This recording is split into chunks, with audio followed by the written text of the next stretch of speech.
Servono regole precise e serve che arrivino in tempo per permettere al tessuto commerciale e artigianale del Veneto di metterli in atto. Altrimenti il rischio è che la confusione sia ancora peggiore dell'incertezza. E Luca Zaia ne ha parlato anche con il Premier Conte. Io voglio evitare che si crei questo effetto avanti tutta e poi indietro tutta. Purtroppo è così, non dipende da noi. Noi se avessimo avuto mandato di farle, io guardate, al Presidente del Consiglio l'ho detto anche in una delle ultime videoconferenze, ho detto bene, la fase 2 si riapre, ok, metteteci nelle condizioni in tempi ragionevoli di poter parlare ai nostri cittadini, ai nostri operatori. Siamo arrivati a venerdì. Sulla sanificazione del settore dei barbieri, delle parrucchiere e della cura della persona, Zaia sottolinea che alcune cose non sono derogabili. L'igiene e la sanificazione non sono derogabili.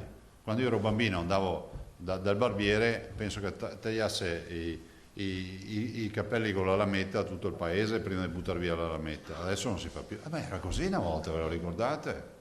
Adesso abbiamo un virus che non ci può permettere di fare queste robe, non ce lo possiamo permettere. Quindi sono delle regole sanitarie di base che vanno rispettate. E sta cambiando il mondo rispetto ad alcuni aspetti.